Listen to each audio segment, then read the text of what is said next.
Welcome to Newsmax TV. I'm Kathleen Walter. With us now in Washington is Representative John Fleming, Republican from Louisiana. Representative Fleming is a member of the House Armed Services and Natural Resources Committees. And Representative Fleming, thanks for being with us today. Thank you, Kathleen. Well, you recently introduced an amendment to the National Defense Authorization Act that would guarantee service members not only the right to believe as they wish, but to express those beliefs freely as well. Are Christian service members facing increased hostility toward their religion, and if so, why? We've been getting multiple reports, Kathleen, that indeed that has been happening. One case where a gentleman in off hours was posting something on a religious blog. It was a personal thing having nothing to do with his duties, and he was only placing information that reflected his beliefs, and he was reprimanded for that. Another case where an officer was told that he couldn't keep a Bible in his personal space on his desk. And another, which is I think really bizarre, is an Army instructional course that equated evangelical Christianity to religious extremism and something equivalent to the KKK and Al-Qaeda. So we're getting multiple complaints, and it's clear that the statutory language of the law currently is inadequate. Mm-hmm. Are the attacks largely against Christians, or are they against military members of other faiths as well? I have not received reports of attacks against other denominations, other religions. I think it's only a matter of time, though, before that could happen. But thus far, it seems to be a frontal attack on Christianity itself. Mm-hmm. The Obama administration shot down your amendment, saying that it would have, quote, a significant adverse effect on good order, discipline, morale, and mission accomplishment. Why do you think the White House rejected this? Well, because the White House has a secular, humanistic agenda they want to wipe. In fact, the Democrat Party in their own platform last year wiped even any reference to God completely from their platform. So I think it's all about secular humanism, the advancement of atheism, which they even tried to create in this law, Democrats did, an atheistic chaplaincy. So I think that's really what's behind that. And that criticism is really nonsense, because there's other language that's in the bill that provides for the fact that there must be maintained good order and discipline. Nothing can be done that would affect morale, and that nothing can affect military necessity, so that if someone is ordered into a tank, he must go regardless of any immediate claim that it's against his religion. Mm-hmm. The amendment was part of the National Defense Authorization Act that passed the House recently. It's passed the Senate Armed Services Committee and now awaits consideration from the full Senate. Do you see this legislation getting bipartisan support in the Senate? Well, it already has that, Kathleen. In the House committee, we had 2 Democrats that joined Republicans, and it won overwhelmingly, 33 to 26. It moved out of the same committee in the Senate Armed Services Committee. All Republicans and half the Democrats on the committee voted for it. And of course, the bill on the floor in the House passed overwhelmingly. So it has great momentum.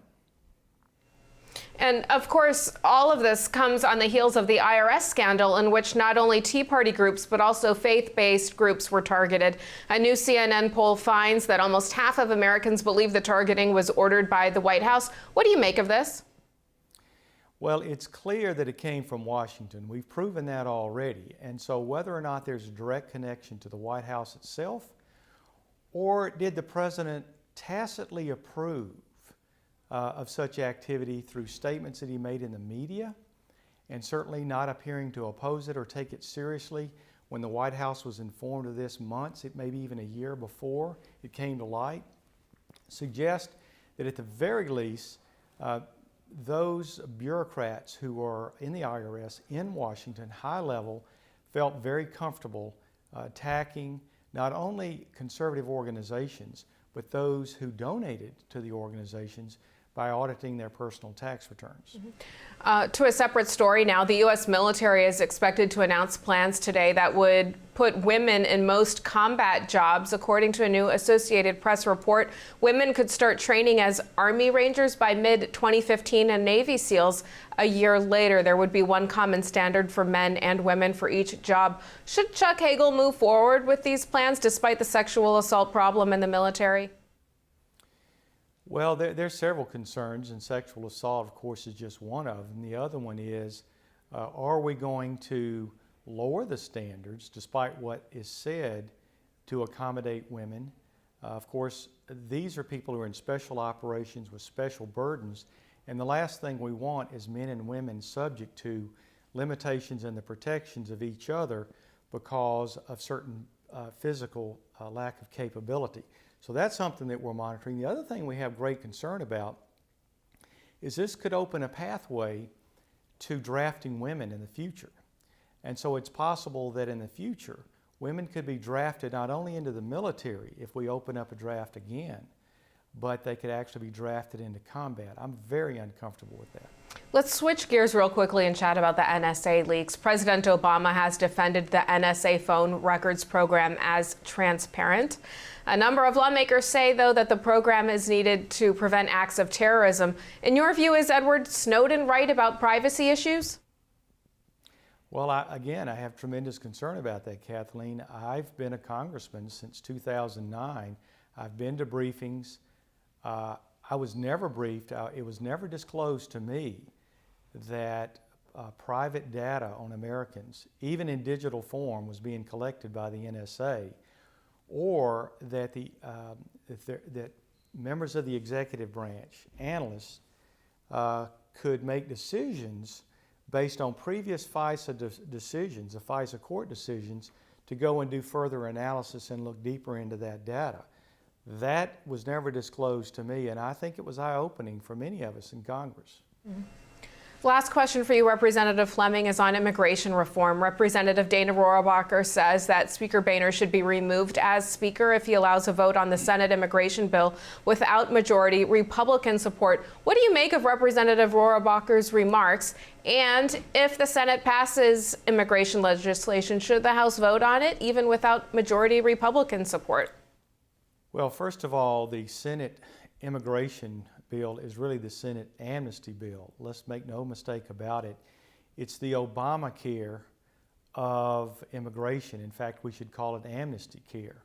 And as a result of that, if that bill comes to the House, over 1,000 pages, I think it should be taken apart, and we should pass piecemeal provisions at the will of the House.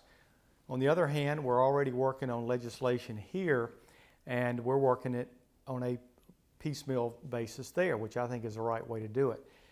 Here's two fundamental facts that I think we all agree with, or should. Number one, nothing happens with immigration without first securing the borders in a way that the president or future presidents can't do an end run around, like as what we saw with the DREAM Act. That's number one. We have to have provable, verifiable, permanently verifiable, secure borders. Number two, nothing should pass the House in something this important unless the majority of Republicans support it. We should never have a situation where it's passed with a majority of Democrats and it loses the majority of Republicans as it passes. All right, Representative John Fleming, thanks so much for being with us today. Thank you, Kathleen. And thank you for watching Newsmax TV.